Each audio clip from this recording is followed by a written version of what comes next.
Ah, beer. That magical combination of water, malt, hops, and yeast.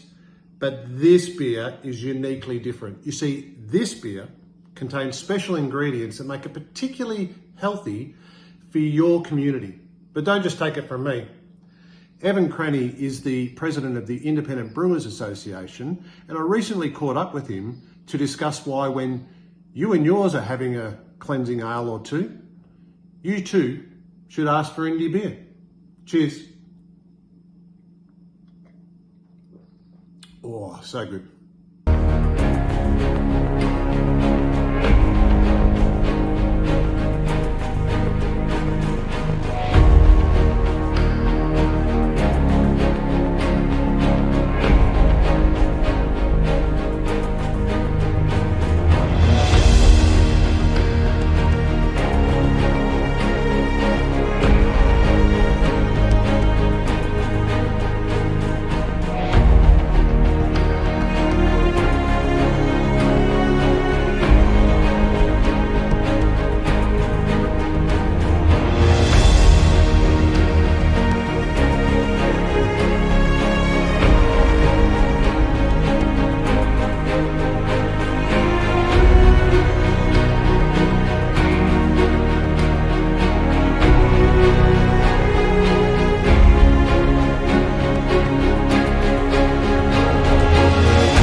Reason why. So Yep. okay, great.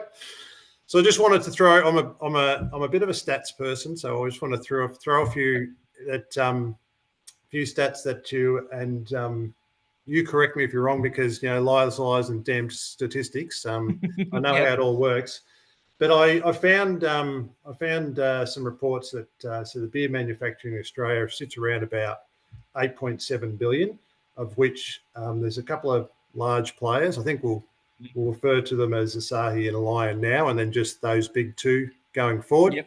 Yep. who have about 56% or 4.8 billion of that. And there's about 11,500 employees in the industry in total, they say, of which they reckon Asahi and Lion have got about 50% of the employees. Yeah, so interesting. I think those figures, I'm not across those, to be honest with you. They don't reflect the figures that we have. So Yeah, there you go. it'd be interesting to sort of, maybe have a look at that report myself. I know that from the independent beer side of obviously who I represent, we make up over 50% of employment nationally within the sector, and that we occupy anywhere in the vicinity of 7 to 5% of overall sales. So our cap yearly is from last awareness was 3.63 billion. That dollar value to me doesn't equate to what manufacturing is coming up with there, because there's no way that 5% is 3.63 if 8 billion is the overall number. So it'd be interesting to see how they do that, because potentially it's just different ways of calculating it. Whether or not, independence, craft is a bit of an interesting word, because it can still, they might be claiming certain dollar value of the likes of a Stone and Water or Bolter are going through not going through Asahi, Lion, Nathan and things like that. So without sort of being able to look at it statistically and understand how they're getting those numbers, that doesn't equate to what we have from what our research has shown us, and we get Yeah, that through KPMG. So and you're totally right. And depending on where you look, clearly some are measuring um, the retail dollars that they're pulling in, and some are talking about. So yeah, because we don't get any in this country. You don't get any awareness, or there's not a clear awareness from a retail or Republican standpoint on dollar value at the door. Yep, We can equate that from an understanding from what members submit and what information we have available for the independent sector. The numbers that I sort of quote typically, I tend to work more towards less volume or dollars, but more just sort of statistically, the what share. percentage like market share they have. Yep. Fortunately for us, there was a sitting inquiry into market dynamism. I can never say that word comfortably. Through the federal government. Oh, geez, 2.5 years ago.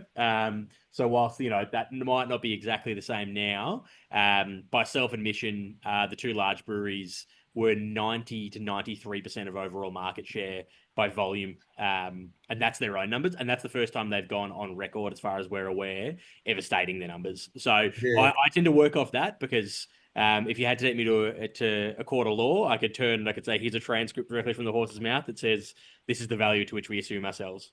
Yeah. Look, that's a really. That's an interesting statistic. It's a really quite a from a I guess from an interested person point of view, it's a quite a scary Very scary. Yeah. statistic as well. I did, whilst I'm trying to have a bit of a read up. I mean, I'm a beer enthusiast, and I'm I'm an indie beer enthusiast Yep. more than anything else. And I did come across, speaking of the big two, I did come across a Brewers Association of Australia, Yes, which had a membership of 3, which it does. Yep. the third one caught me a little bit by surprise. I did at the time think it sounded a little bit like the appeaser that feeds the crocodile everyone else first. Yeah, obviously, there's the IBA representing the Independent Brewers Australia. There are much larger breweries in this country, is there's no surprise to anyone. So our contemporaries on the side of the Brewers Association, there's currently 3 members of that: Asahi, Lion Nathan, and Coopers. So a little bit of background, not going too much into that, is the Brewers Association's existed for decades upon decades, and was a much larger group, and it was a consolidated group that started many decades ago. And as time has sort of gone on, and as no surprise the industry, there's been purchases and closures and things like that, which has meant, from my understanding, that pool of breweries has lessened. Cooper sits within there as a historical member, essentially, they do operate on a different scale to us. In good faith, there's obviously things that they want and we want that do match up and align, and that there are times that we obviously oppose each other's decisions. At the end of the day, this is a commercial business, and they do have the pointy end, and they want to protect their space, and that needs to be understood.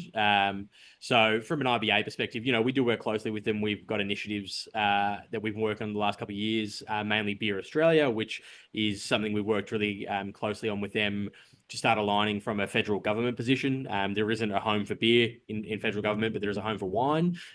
So that's something from a practical position that we feel really aligned on. Yep. But in saying that, it would come to no surprise to anyone who's got a fleeting awareness of the beer industry, or a more in-depth one, that, at times we have conflicts and we don't agree. And as such, it's respectful conversations, and it's known. But I think, there's value in both ends of that. And, I'm really proud of what the IBA has been able to do the last, 5+ years with the BA, and growing in that position with them, and having the understanding, and having a bit more a firm hand as well. I think, that's one thing that, from an Independent Brewing Association perspective, as a relatively young body in an industry, and independent beers existed in some sort of permutation for centuries realistically, but Yeah. we find ourselves now in the Australian market. We are relatively young. This is our opportunity to and what we have done really well, in my opinion, is we sort of stood up for our members, and we've made it really clear our expectations and our wants. The BA have a right to voice their concerns and their wants directly to whoever needs to hear them. And that's, typically towards a political side, but that's what the IBA is there to do as well. So Yeah. obviously trying to find streams to which we can connect on, which would benefit all brewers, large and small, and typically consumers as well. That's where we tend to find our middle ground is which we're aligning on consumer needs and benefits. But then, when it comes to market position and powers, I don't think I'm speaking out of turn here to say that there is an imbalance. There's an admitted imbalance. The IBA has been really firm on that stance, and members clearly feel that way as well. When over 90% of the market share is divided between two multinational brewers, and Cooper's getting the third part of that, and still in single digit share by self admission. You've got 800 brewers independently in this country that are fighting for a really small piece. That's not equity. We don't believe that's equity. That needs to change. But it'd be foolhardy to believe that they, don't want to see that stabilize and maintain, if not grow. So, that's where we're going to come at loggerheads, and we're going to come at it from different directions. But, broken clock is right twice a day, I guess. And, there are going to be times where we align. And, genuinely that does come down to consumer wants, consumer needs, especially with the economic situation we found ourselves in over the last couple of years. There's been a lot more points of parity, in my opinion, in my understanding, the last couple of years than there might have been in the decade prior. Yeah, yeah. Well, I mean, like, we shouldn't be surprised when large commercial entities work in their own interest, whereas we should expect, or we shouldn't be surprised when they do. But yeah, when you've got some alignment, then it's good to have somebody with a little bit of a large voice or a big muscle, and they can push the barrow a bit for everyone. And that's it, right? Like, I think you've got to take the good with the bad to a degree when you're sort of looking at that perspective. And we've had some really we've seen some benefits from that relationship, I think, already. But we've also been firm in our position, especially coming into the election earlier this year. There were things that the Brewers Association wanted to push forward, especially from a standpoint that we felt was only going to hinder members and wouldn't have been in our best interest. And there was a very open dialogue and a conversation from them in terms of supporting certain sort of policy directions. And we firmly said that we weren't going to do that. And we did that in good faith. That didn't burn any bridges. But we were able to clearly articulate our position on that. And again, I think it just gives more reasoning to something like the IBA existing in the first place, is because it is consolidated opportunity for us to vocalize what's needed, but also fight as well. If it was just the BA in market and the IBA didn't exist, well, then independent breweries' needs would not be met realistically, or we'd be catching the scraps a little bit. How hard, I guess the question from my point of view, how hard is it to find consensus on across all the different members, or is it something that you find is a fairly easy common ground to find with over 400 brewery members? I think I had a quick look at the directory, and it's a mixture. I will often say the remit of the IBA is really difficult from the perspective of there's a fairly large disparity between our membership base from the top end to the bottom end, and their needs are different. They're affected differently from policy decision, taxation, depending on the leaderage and the sales that they do, the size of their business, the focus of their business. You've got a wholesale predominant model versus a brew pub model. So that's an open challenge. There's things that we definitely align on as an industry. Things like market dominance, whether that be unfair access or a lack of access to draft taps, as well as sort of a focus on retailers giving more opportunity to independent producers.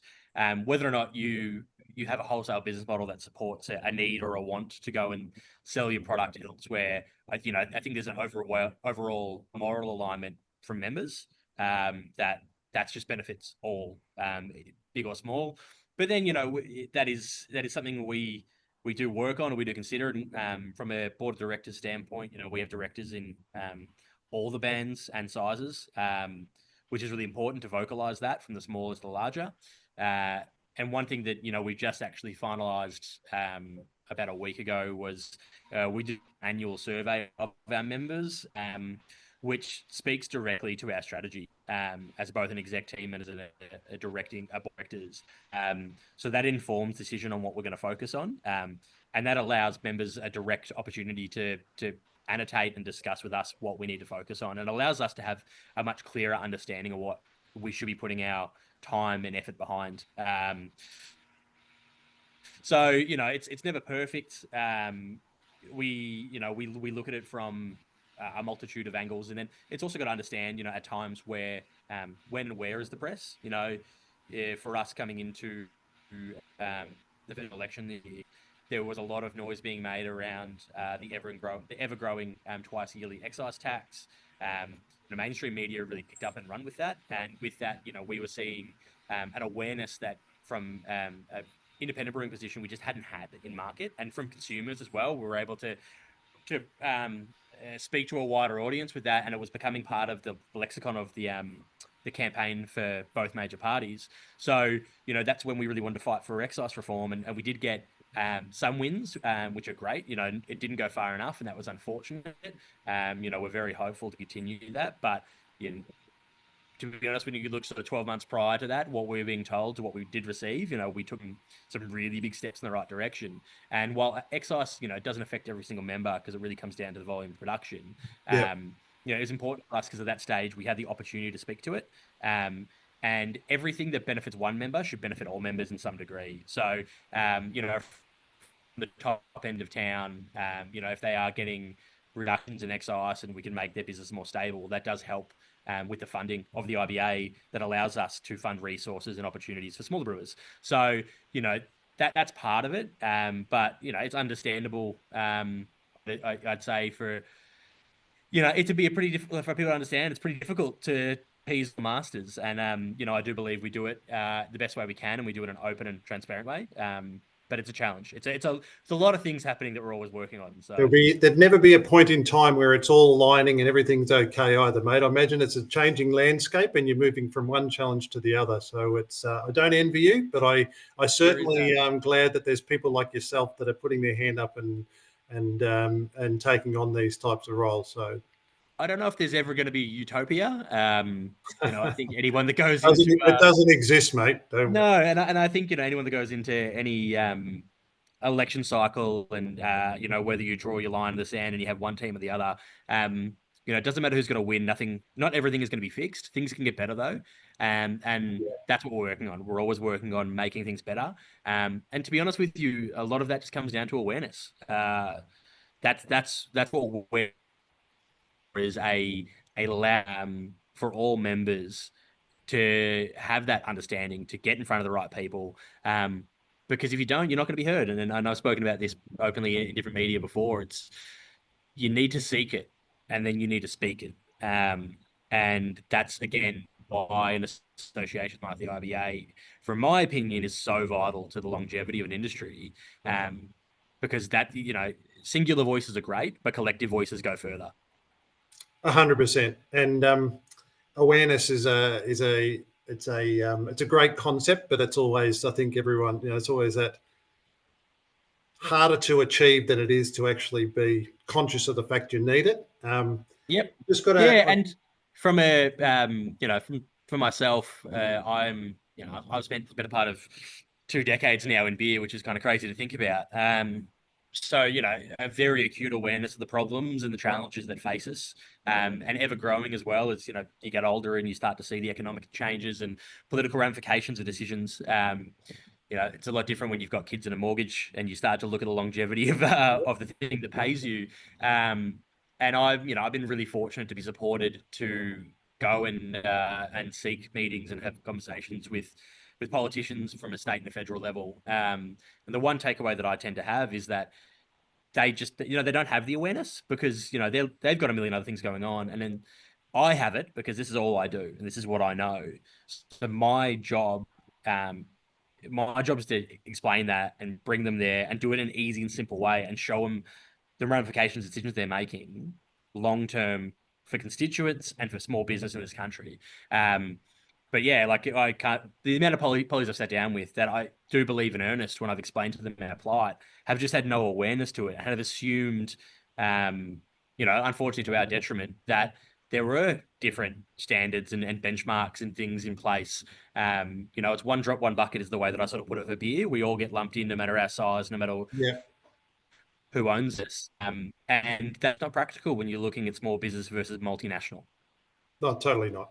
I mean, they're completely different models, right? I mean, it's with Yep. the, consumers who probably play a pretty big part in helping politicians be aware of stuff too, right? Like, so it's what's important in the community tends to be what the Yep. pollies like to focus on. I've got a website, and there's a great little piece in the under the members directory. So if you don't mind me quoting you, you might have been the architect of this or the. Go for it. Our breweries are overwhelmingly small to medium businesses in big cities and small communities throughout Australia. They employ locals and give back to the communities. They strengthen Australia's manufacturing capability, provide tourism destinations, work directly with the agricultural sector, and their profits stay in Australia. They pride themselves on being part of the community, providing that just around the corner meeting place, striving for sustainability, giving to local clubs and charities, importantly, producing flavoursome products all made with quality ingredients and a whole lot of love. And finishing off with the very best thing you can do to support them is always ask for an indie beer. Now, I challenge most people to have a read of that or hear that and say, that's not their idea. If they're talking about a utopia for the Mm-hmm. how they want to consume, beer and these sort of products, that sounds pretty close to it to me. But I got to ask you There's what your something take so is. romantic. Oh, totally. But I've got to ask you what your take is on the whole craft beer terminology, given, as your point earlier about the big breweries um, sometimes hoovering up smaller Yeah, brands and so forth. I think craft is craft has been a really interesting terminology. So especially when I started, very much the go-to word to differentiate ourselves as small brewers. I think the word boutique had been used prior to that, but sort of gives me chills every time I hear it because I think it does more damage than it doesn't. I've got a real pain point for the word boutique. Craft came about as a way for us to really differentiate ourselves and explain what we were doing. If you are sort of pre sort of the craft beer boom or revolution, whatever you sort of want to call it here in Australia, you know, you'd go to the pub and you were given a variety of lager-based draft options with little to no differentiation between them. And then smaller brewers came in and pale ale sort of being the starting point. And there's sort of practical financial reasons, honestly, for breweries to start with pale ales. They're cheaper and faster to produce. So when you're looking to turn over your cash flow quicker, that's the first thing. But they also do create a very different product. And then the experimentation, the innovation of the market, and the category sort of comes from that. So craft was a great way for us to, put ourselves in a different spot, and talk openly and distinctly about what we were. And, craft didn't necessarily have a firm definition. I think depending on who you'd speak to, they'd give you their own interpretation of it. At the sort of core of it for myself, I've always seen it as, it's around the style of the product, the innovation and the quality that's put in that. But, to give credit to the devil to a degree, the times have changed. And, whether it's larger breweries starting to innovate themselves and look at new products, or what's realistically happened to this country is the purchasing of formerly independent brewers and folding into multinational portfolios. The quality of product on taps, at least for consumer, has never been better. Realistically, I mean, there was a time not that long ago where if you were to walk into a regional pub and you found a Cooper's, you'd be bloody stoked because that was like it's finding gold, right? And Yeah. now, especially as someone who lives in regional Victoria, I can go into a country pub and, obviously I'd love to find independent beer, but I can still get a really great product typically made from the likes of Bolter or Stone and Wood. And obviously, the preference is to support independent and support local. But in saying that, it'd be dismissive of me not to say that the product's great and it is produced in this country and it's produced by really great brewers, a lot of whom have come through the independent scene. So yeah, like I think craft is interesting.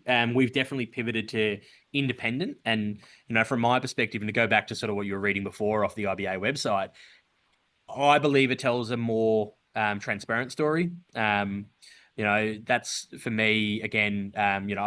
My day job is I work for a regional brewery, Bright Brewery, 4 hours northeast of Victoria, of Melbourne City, and we're one of the largest employers in the whole area. There's over 100 something staff here at any given time. We're quite possibly the largest contributor to the local area in terms of events and sports and things like that as well. It is 100% family owned. It is an independent brewer. And when I speak to our business and the difference and the reason why for consumers, because you have to be aware in this market that majority of consumers are being brought up through a pipeline of major international brewers. So expectation is sort of set pre that, and they have the capacity to message more directly, and the likes of a VB or a 4X or wherever you're sort of from statewide, that becomes a cultural alignment as well. So when you Totally. start to move to an independent product, the challenge for us is that we're trying to bleed them off something that they have pride in. And that's what, commercial beer has done really well is, your flavor of choice. It's almost like your flag. But the word craft, I think, potentially becomes a bit challenging then because it doesn't necessarily explain what the business is. It might be a little bit more product specific, but I know from my experience, well into a decade of selling beer, is when I can sit down with someone, and even if they're the most hardened VB drinker, I can get them to buy into the business, whether or not they like the product. I mean, that's all perception and preference at the end of the day. Like, I can tell you I've got the best product in the world, but if it's not the best product for you, it's not the best product. And I have to understand that. I can try and lead you there. But at the end of the day, if your taste buds don't like it, I can't change that. But what I can do is in earnest explain to you why we matter and what we do and why we're important. And anecdotally, 90%, 99% of people hear that and go, I get it now. I understand it. And they're open to it. And Yeah, totally. that's where I think independence means a little bit more because it allows the explanation. There's always going to be work to do to explain independence out to market. And there's a lot of challenges when you're trying to speak to a market in a very consolidated market as well in terms of getting your messaging out there. And there's protective elements from multinational brewers that don't necessarily want that to be as largely spoken because it doesn't serve their needs. But I do think, when you get to the nuts and bolts of it, you can have the opportunity to speak to a consumer directly and explain to them why we matter and what we do. And the fact that, majority of our members are in rural or regional areas. They're not metropolitan businesses. We have a lot of them and they're obviously fantastic. But anyone who's grown up in a regional or rural town or just spent some time in them understands the value that these businesses can have, whether it's from 100%. a hospitality operations standpoint, which, in turn can be a tourism standpoint, which helps go on and fund short-term accommodation and other restaurants, or, for something like Bright Brewery where I work, which is a full-time manufacturing facility, which, supports, both manufacturing in a regional area, but localized transport companies, farmers who are utilizing our off product. And then you sort of get into the agricultural side of things, we're a massive supporter of ag and beer in of itself. For every person that works in beer, there's 3.8 people that work in supportive industries. Yep. There is more land under malt in this country than there is under vine. I can tell you that much. We're a massive player and a massive supporter, but I think it all comes down to how do you communicate that and how do you understand that? And, for me, that's why independence has become a much more crucial keyword. Yeah, totally. And I think, and you've touched on it and it says it on the website, but it's like, these businesses are in communities, they're part of the community. Yeah. and it's, I think most people understand it. I think the products are, I think you're right that you're not going to like everything. But you'd be hard pressed not to find a product that you did like in this Yeah. space. So I encourage everyone to go out and go and give it a go and try it, because I think that there's so many other benefits other than just your taste buds that are at play here. But so a couple of things I thought I've heard you talk about it previously before. I'm not stalking you, by the way, but I've heard you talk about tap ownership, and my interpretation of that is like tap occupancy as such, rather than would that be true, and what are some of the complexities there that the independent brewers of the country face? Yeah, so over 90% of all draft beer in this country, in essence, is tied up as part of agreements between multinational brewers and publicans, and a variety of reasons for that, to be honest with you. And these are commercial business decisions that are made between two consenting businesses. The challenge that obviously presents is that minimizes opportunity for independent brewers to get space. There's a few different sort of permutations here, and I think there needs to be an understanding to a degree from a commercial perspective that if a business wants to make a deal with a multinational and they feel like that's the right choice for their business, you have no right to tell them they can't do that. What 100%. we see though is a real manipulation here is a system that's essentially set up to incentivize the lack of independence. So one's, contractually, the opportunities for independent beer to be on tap might not exist, but even when they do, a lot of these contracts work off a rebate system, which essentially is the more beer you sell, the less you're going to pay for it. So there's it's incentivized for publicans to sell as much commercial beer as possible to minimize that. And then you have to take in the compounding effect of an economic downturn and people really struggling to have that expenditure. So that's something that's aggressively caused issues, and it's something that's a long-term issue we've had for independent beer in this country. But when you're going into, not a recession or a near recession, whatever we sort of want to call it, the last couple of years, and you've got publicans that are looking to, especially coming out of a pandemic where some of these guys might have been closed for quite some time and have historical debts they still need to pay. They got to look at every opportunity to minimize the cost. And that's where rebates are really difficult. So it puts us in a position where not only is our access limited, but we're actually disincentivized to the publicans are disincentivized to purchase from us. And then, you just got the fact that the market as itself, majority of awareness is on those products. So for us, we don't have millions of dollars in campaign money to do ads or sponsor the grand final and all of these things. So we really need liquid on lips and we need opportunity to sell. And when that gets mitigated and minimized, how does small business succeed? And then how does manufacturing and infrastructure stay in the country for these sort of things as well? So, this is a challenge I think will exist in some form, some way, some shape for quite some time.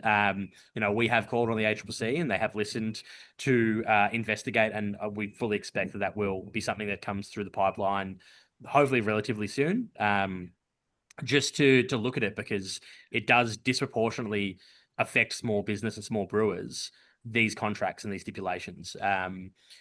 My awareness of this is we are one of the most restrictive markets in the free world for selling beer. And, you can talk to American contemporaries and tell them this is how our market works. And not to upset our friends across the pond, but, when they look at you and say, that's really crap and that's not a fair political system and you guys are getting screwed over, I think that should tell us something, because that's not naturally the assumption between the two countries. Yeah, 100%. And I think, and I'm loath to use it too often, but I think that that term fair, we don't talk about it enough in corporate and economic senses. But it is I don't think anyone's asking for a free ride or anything like that. But it's when you've got compounding obstacles and our current economic climate, which call it whatever it might be, it's challenging. Cost of living's through the roof. I know You've that. also Go on. you've also got to look at it from the consumer standpoint as well. Is that this is something we've been really open about. It doesn't allow for consumer options either.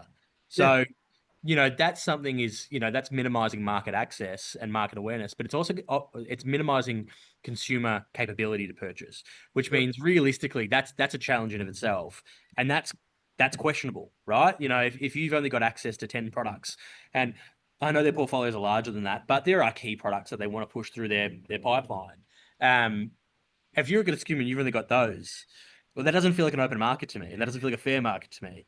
And they'll say, oh, if you walk into a bottle shop, you'll see um, 10, 15, 20 craft beers. Yeah, but then let's count the commercial lines that exist in that between two breweries, and let's do a percentage of ownership across that. It's really easy to look at it from that sense, but let's bring it down to that macro level and go, actually, how much do you still own? You might have given us two, but you have 98. And then they'll openly stated, and this was happened in a federal inquiry a few years ago, that they feel like the access is fair, that the opportunity for breweries isn't small. But in saying that, the data sort of shows that we've had a minimized position. So it's getting smaller, and you can't say that it's getting better at the same time. They're not the same thing. They completely contradict the other one. So Yeah. Oh, it's from an uninformed position, it's a complex problem that simple answer or simple um, points of view don't really yeah. help in actually understanding what actually is going on. And also, again, is when you got two multinational breweries that are selling majority of the product.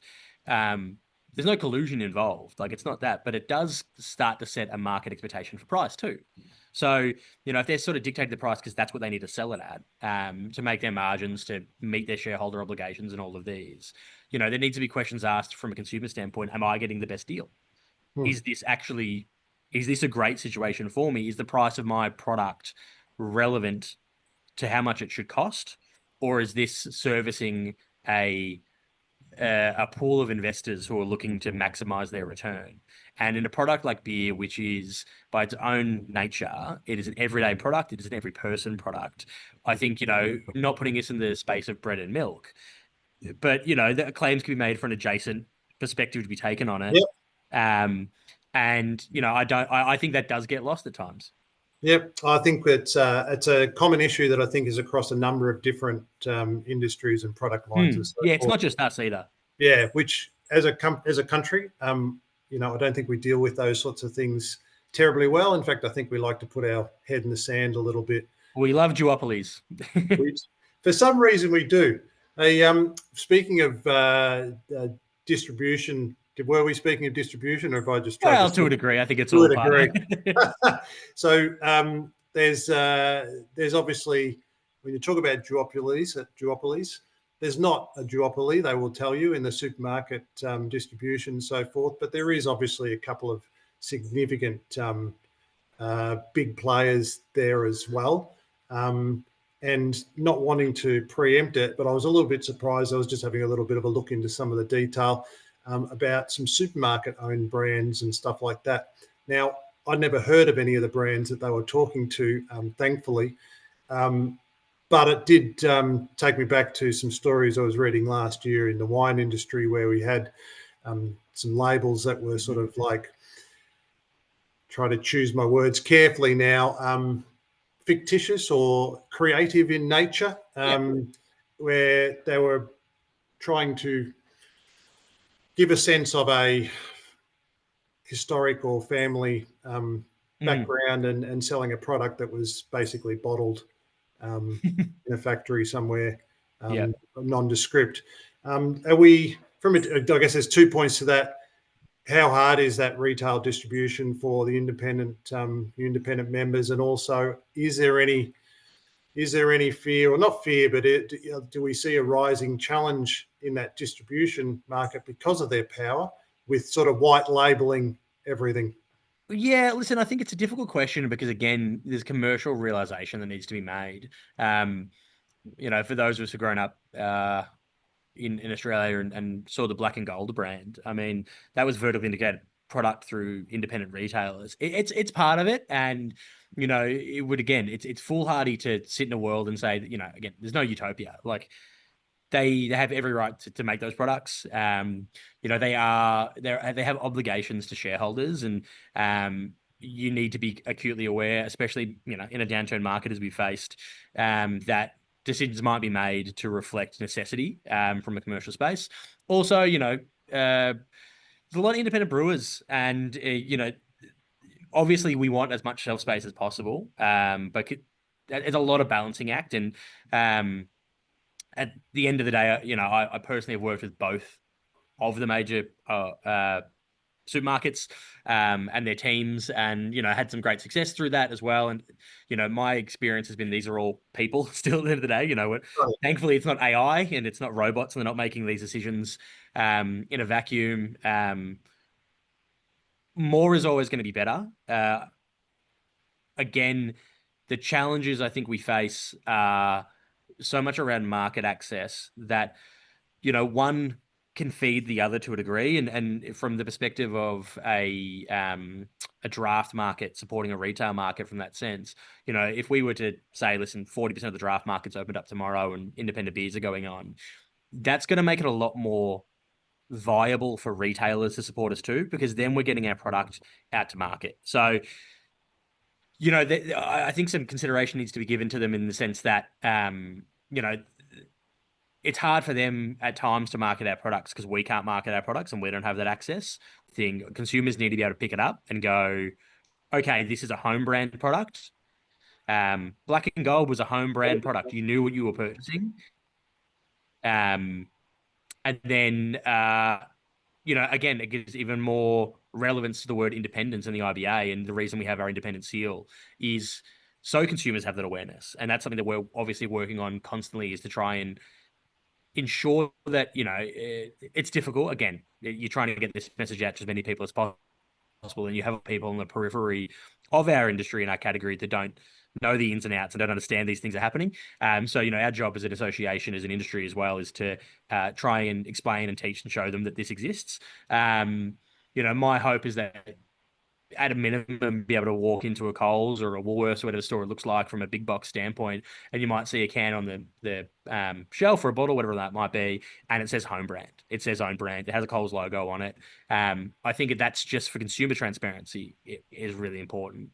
But again, maybe I'm coming at it from a more of a commercial based perspective, but I think you need to understand the playing field and the realities you lay in. And ideally, yeah, they'd never vertical integrate and they'd only stock our products, and that'd be great. But that's that utopia we keep talking about. And maybe I'm wrong, and maybe one day that'll come, and we'll fight as much as we can to get as close to it as we can. But I also think it's about being practical and understanding it. Just of time, and I know you're a busy man, but it's so what if I said to you, you got three wishes, what do you want to focus on? What would be the big things? And I mean, I guess from my point of view, we could say tomorrow that everyone starts drinking independent beer.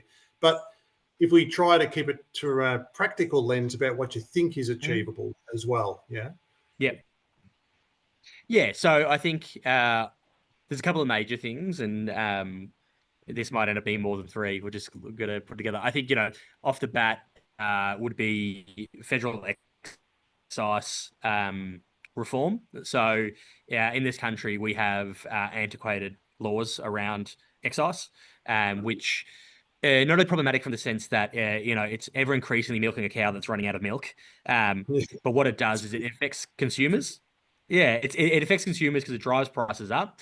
It also disincentivizes investment in domestic manufacturing. At its core, its issue there is that you are penalized for the more you grow and the more you support domestic infrastructure, domestic production, domestic agriculture, domestic employment.